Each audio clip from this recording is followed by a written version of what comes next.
al'umma ita kuma ta mai da hankali wajen bunƙasa makarantun addini na Islamiyya da na boko.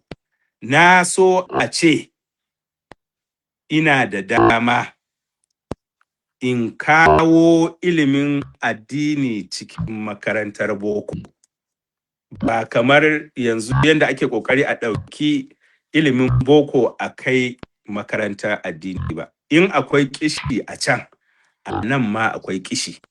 Da so na yaro idan zai yi kafin ya gama SS3 aƙalla ya karanta littattafai har ƙarshen risala. Kowane yaro kuma da yake makarantar boko. Kuma wannan tsari ne mai yiwuwa, kuma tsari ne wanda zai taimaka wa addini, kuma zai kuma taimaka wajen kawar da wancan ilimi na almajirci na bara kansa.